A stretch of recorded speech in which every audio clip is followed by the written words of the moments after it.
Mga kabayan, hindi ko masasahamo ng Kingdom of Jesus Christ si PNP Chief Nicolas Torre III na sa bayan ng KOJC ang kanyang mga pulis na magsagawa ng proton elect scan. Sinasabi na kayang suriin ng nasabing scan kung mayroon bang secret bunker sa buong religious compound na posibleng pagtaguan ni Pastor Apollo Sikibuloy.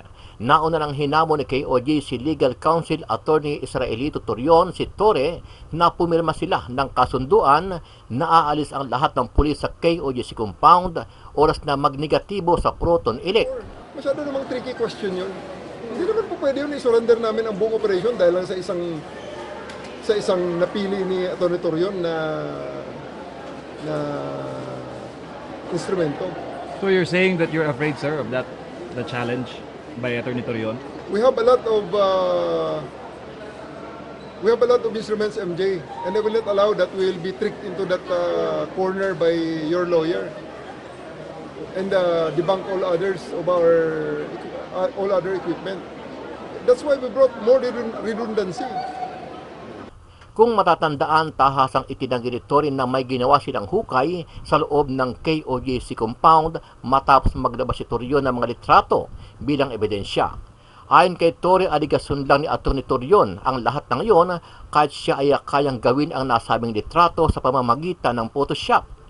About sa digging na yan, allegation letter ni Atty. Torion yan, let him prove that. Wala akong sinasabi muna dyan sa mga bagay na yan, sapagkat yan ay allegation nila. Let them prove it. Kaya yan ang gusto nila, sige, let them prove it also. Pero may photos and videos. Ilabas nila yung nagbigay ng photo. Pakita niya rin na yun. Alam niya, batas, paano dyan? Ilabas niya yung tao nagbigay. Bigay niya rin ng source statement. Kasi kaya kong gawin yan sa loob ng Photoshop. Pero tila napahiya si Torre matapos madiscover ng mga senador ang di umano ay hukay sa loob at labas ng KOJC compound, bagay na inamin din ni Torre ang mga ito bandang huli. Napatunayan ito ni Atty. Torion na mag-inspeksyon sila kasama ang mga senador at mga empleyado ng City of Davao na meron nga silang ginagawang hukay sa basement ng JMC building. Sa bandang stage ng cathedral, nakita ang isang butas na tinatakpan ng punit na carpet. Sunod na pinuntahan ang basement ng JMC College kung saan sinasabing may malalim na hukay na ginawa para hanapin ang umano'y underground bunker. Pagpasok ng mga senador, walang nakita ang malaking hukay pero may bahagi ng sahig na may mga nakatambak na mga kahoy. Nang alisin ng mga kahoy ay tumambad ang sahig na may magkaibang itsura na tila hindi pa lubusang natutuyo na semento. Kaya pinatawag ang mga tauhan ng Office of the City Building Official para suriin ang sahig gamit ang kanilang equipment para malaman kung basa pa ito o hindi. Kinumpirma nila na bago pa lang ang semento sa sahig, batay sa naka-indicate sa kanilang instrumento. Isang presko na nawagan si General Torres sa mga KOJC members na ilabas na ang kanilang leader para matapos na ang lahat. Binatikos rin ni Torre ang mga reporter ng SMNI na nanghihingi ng hustisya para kay Pastor Apollo Kibuloy. Isa na siguro dapat magkasunduan dito. Ilabas niyo si Apollo Kibuloy. Napakasimple. Doon lang ang katapusan ng lahat. Pag si Apollo Kibuloy ay humarap na sa huwes. Lagi rin sinasabi ninyo, MJ, justice for Apollo Kibuloy. Saan hustisya niyo hinahanap ang hustisya na yan? Sa kalsada? Hindi naman po pwede dyan. Pag sinabi niyong justice for Apollo Kibuloy, ibig sabihin, ang hustisya, iisa lamang dito sa Pilipinas, nasa mga korte. At ang unang step para makatanggap ka ng hustisya ay magpasakop sa korte. And in this case, to surrender to the court. Yun ang rason dyan, yun ang paraan dyan. Wala nang iba. Just like any other Filipinos. Samantala sa ginawang pagdinig kahapon sa Senado, may payo naman si Senator Bato de la Rosa dito kay General Torre na iwanan muna nila ang KOJC dahil halos magdadalawang linggo na nila itong hinahalughog, pero hanggang sa ngayon ay wala pa rin silang nakikita kahit anino ni Pastor Kibuloy. I am suggesting to you, kung talagang after 13 days of occupation of that compound, still hindi nyo na-aresto si Pastor Kibuloy, I think it's high time for you to make a tactical retreat. For the meantime.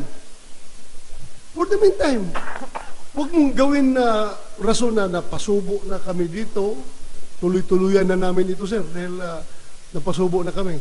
You're not saying that, but ako, pakiramdam ko, yan ang nangyari ngayon.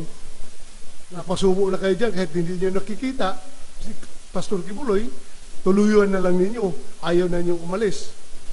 Ayon pa kay Senator Bato de la Rosa, kung sakaling mayroon talagang sapat na ebidensya ang kampo ni Torre na magpapatunay na naroon talaga si Kibuloy, pwede naman silang bumalik sa compound anytime para hanapin at arestuhin ang pastor. Kung meron kayong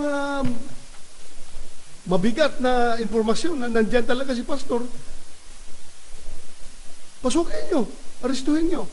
Pero continuously staying there is detrimental to both of the parties. Then kung meron naman kayong informasyon, go ahead. Nobody's stopping you. Pero yung ganyan tuloy-tuloy na lang kayo, I am running out of reasons to explain to the people why are these policemen are still there after how many days continuously occupying because gusto nilang kalkalin lahat ng lugar. Sa huli, umapila si Bato de la Rosa dito kay Pangulong Bongbong Marcos Jr. na mamagitan at umaksyon na sa gulo ng dalawang kampo, ang KOJC members at kampo ni PNP Chief General Torre III para magbalik na sa normal ang buhay ng mga apektadong individual. Kung nakikinig sana si President Bongbong Marcos ngayon, I am appealing to you, Mr. President, please, listen to these people. Mr. President, sana ibalik mo ang buhay nito mga tao na ito to normal, not only to the KOJC members, but also to you policemen. Galing pa ito sa ibang region na ilang araw na dito, walang matinong higaan, walang matinong kain, walang matinong tulog, walang matinong ligo. I am appealing to you, Mr. President. Please act on this. Huwag ninyong isara yung utak ninyo para mahuli lang si Pastor Kibuloy. You are willing to sacrifice everything.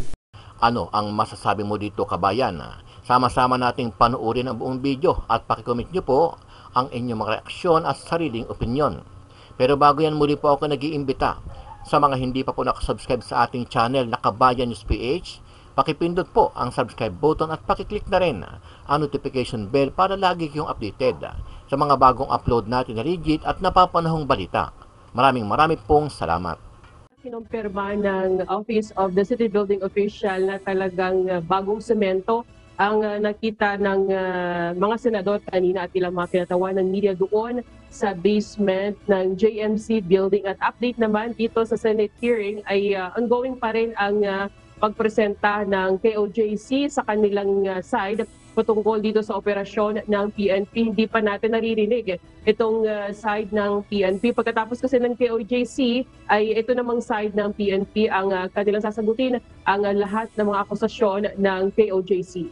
Pasado alas 10 ng umaga nang magsagawa ng inspeksyon sina Senator Ronald de la Rosa at Robin Padilla sa compound ng KOJC kasama ang mga abogado ng grupo at mga miyembro ng media.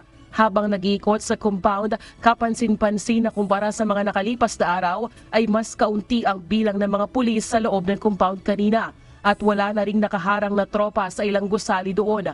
Unang pinasok ni Senator De La Rosa ang KOJC Cathedral kung saan sinasabing may nakita umano ang mga pulis na sekretong lagusan ni Kibuloy. Sinilip ng mga senador ang sinasabing secret door na kadugtong ng isang kwarto.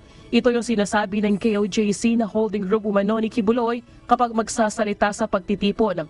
Sa bandang stage ng cathedral, nakita ang isang butas na tinatakpan ng punit na carpet. Sunod na pinuntahan ang basement ng JMC College kung saan sinasabing may malalim na hukay na ginawa para hanapin ang umano'y underground bunker. Pagpasok ng mga senador, walang nakita ang malaking hukay pero may bahagi ng sahig na may mga nakatambak na mga kahoy. Nang alisin ng mga kahoy ay tumambad ang sahig na may magkaibang itsura na tila hindi pa lubusang natutuyo na semento. Kaya pinatawag ang mga tauhan ng Office of the City Building Official para suriin ang sahig gamit ang kanilang equipment para malaman kung basa pa ito o hindi. Kinumpirma nila na bago pa lang ang semento sa sahig batay sa naka-indicate sa kanilang instrumento. Sunod na sinilip ang hangar ng air assets ni Kibuloy. Sa oras na yaon ay dumating na si Senator Bongo pati ang mga tauhan ng Commission on Human Rights na sumama rin sa inspeksyon.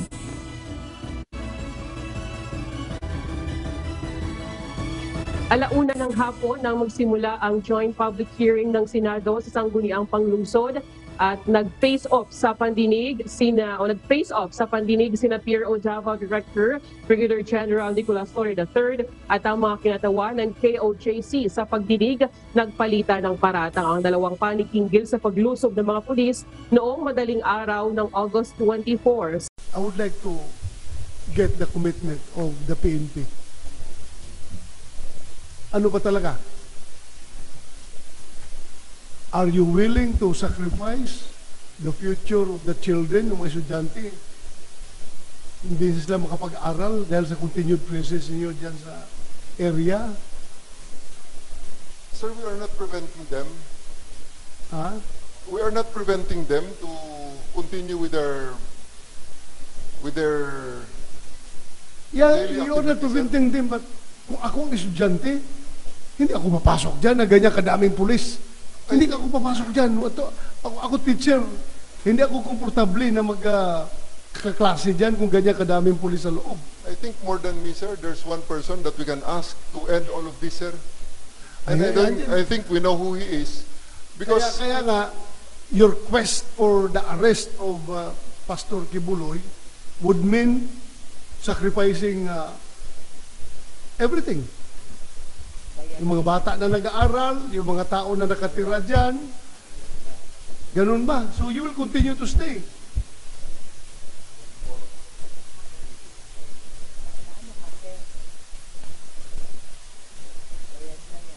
Hindi ba pwedeng bigyan nyo muna ng relief yung mga tao dyan to back to their normal lives? Tapos kung meron na naman kayong positive info, go ahead. Go ahead. You arrest Pastor Kibuloy kung nandiyan siya sa loob. Alam mo, like, the way I see it right now, however you defend your position, you are at the losing end. Nakikita ko.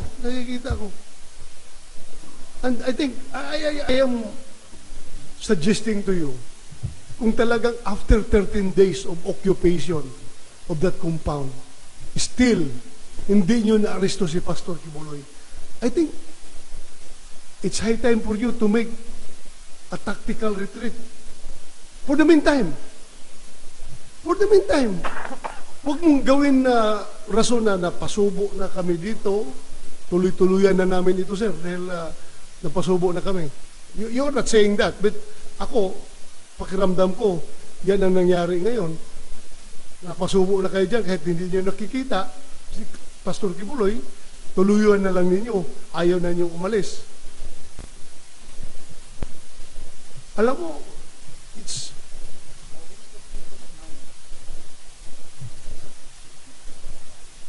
kung babalik sa normal yung buhay ng mga taga-KOJC, pag umalis kayo dyan, pati yung mga pulis natin, babalik rin sa normal yung buhay nila. And we are not preventing you from striking back. Kung meron kayong mabigat na informasyon na nandyan talaga si Pastor, pasukin nyo, arestuhin nyo. Pero continuously staying there is detrimental to both of the parties, KOJC at saka kayo, pulis. Detrimental to both sides yan. Kaya I am appealing to you in the name of humanity, please be human enough to consider all these things. Please be human enough. I cannot give you a direct order, although gustong-gusto ko talaga sabihan kayo na umalis na kayo dyan, but I cannot give you a direct order, otherwise it will be a legislative overreach. I am not part of your chain of command. Hindi ko kayo pwede orderan dyan.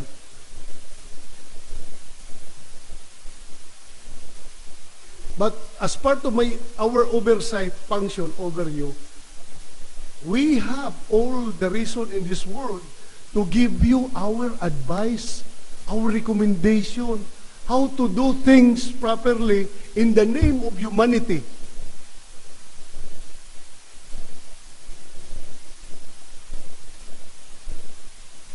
Magiging normal ang buhay nila, magiging normal ang buhay ninyo kung babalik kayo. Sa puntong ito, inamin ni General Torre na may bitbit na armas ang ilang unit ng mga pulis nang pasukin ang compound. Napag-usapan din sa pagdinig ang sinasabing pulis na nakuhanan ng video ng umano'y gumamit ng pepper spray laban sa isang KOJC opisyal. Reklamo ng KOJC, hindi ito nararapat gawin ng isang pulis na sinang-ayunan naman ni Senator De La Rosa na anya ay maling-mali lalo na at babae at may edad na ang umano'y naging biktima.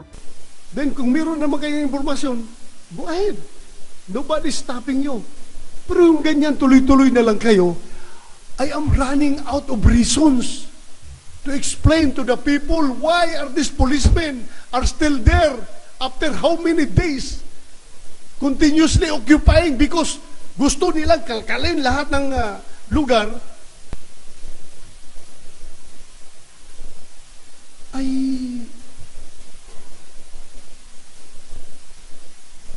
hindi ko in-invalidate yung mga rason ninyo na meron kayo nakikita, meron kayong informasyon. Okay, that's part of your job. Pero sa ngayon naman siguro, you cannot justify your existence there inside the compound for how many days na. Ayon naman sa PRO Davao, na-relieve na ang nasabing pulis at sumasailalim na sa investigasyon. Inamin rin ni General Torres sa pagdinig na nagkukay nga sila sa basement ng JMC College at hindi pulis kundi mga sibilyan ng ilang lalaki na nag-viral ang larawan habang nakasuot ng athletic uniform. Anya, mga minero ito na kinuha nilang serbisyo para tumulong sa paghukay sa compound para mahanap umano ang underground bunker ni Kibuloy na inilarawan niya bilang extraordinary o end-of-the-world bunker. I know you're pressured by your commanders to arrest Pastor Kibuloy. They will not give you 3,000 people from other police regional offices. They will not support you with that gargantuan number of troops just to arrest one wanted person kung walang imprimatur yan galing sa taas. Napipressure kayo. But because of that pressure, napapasubo na kayo, nahiya na kayong umatras. I am giving you the advice. As early as now, you can make your tactical retreat, however you term that, strategic retreat, you can do that. Pero kung sabihin mo sa akin, General Torre, that you will still continue to stay there, I don't know how to explain your continuous stay in that area, armed with the warrant of arrest. After 13 days, hindi pa niyo nahuli yung hinahanap ninyo.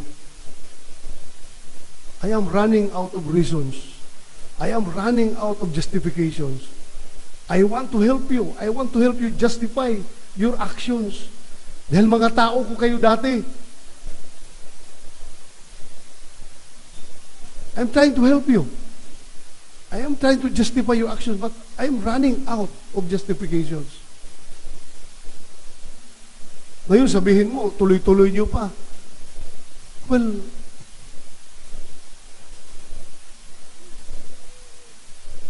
I don't know how to deal with this situation.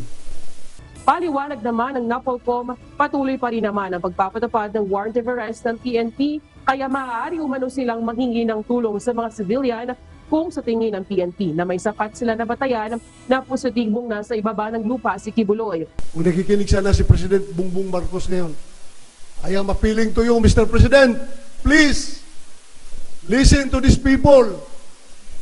Mr. President, sana ibalik mo ang buhay nito mga tao na ito to normal, not only to the KOJC members, but also to your policemen. Galing pa ito sa ibang region na ilang araw na dito, walang matinong higaan, walang matinong kain, walang matinong tulog, walang matinong ligo.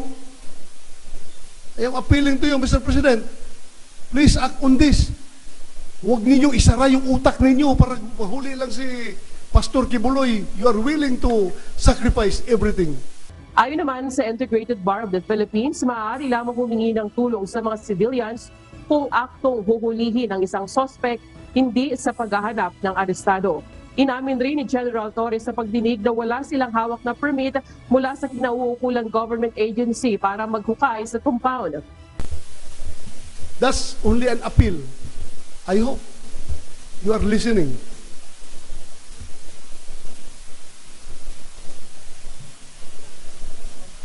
So again, I'm throwing back to you the question.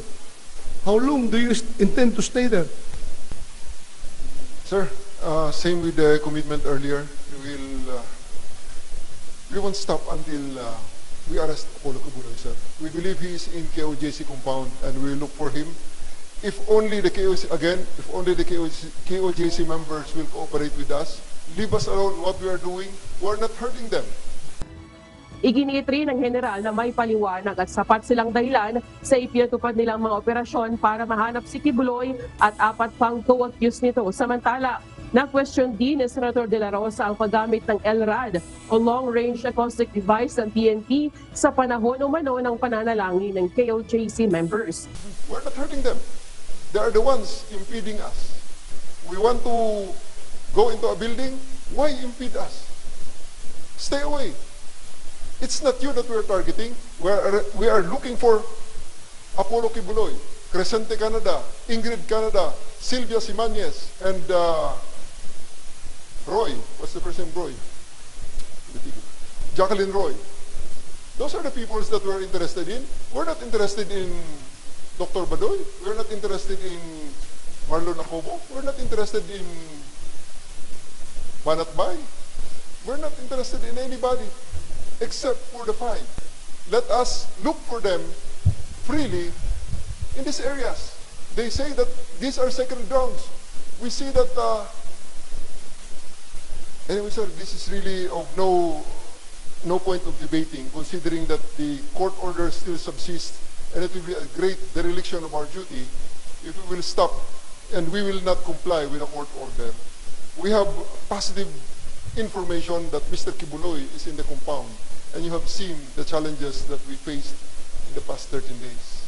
And of course, I would like also to, pasensya na po kayo, dahil kung isa lang talaga, there's only one person who can end this all. The Son of God.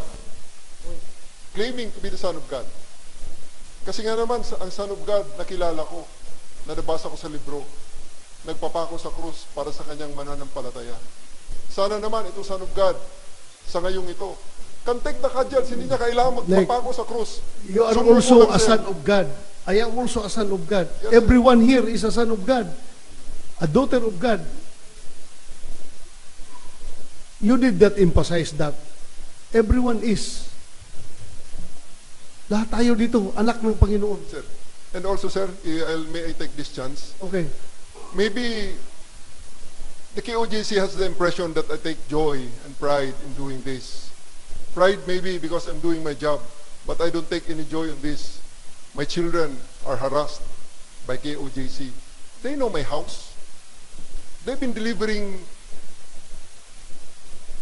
vegan chicharon in my house in Marikina during the time that the SMNI franchise was revoked, and the reporters were turned to sellers and fundraisers of sacks and sacks of vegan chicharon. I've been buying from them. I've been supporting them. They're my friends. I don't take joy in this job, sir. It's just because I took the oath that I'm doing this to the end.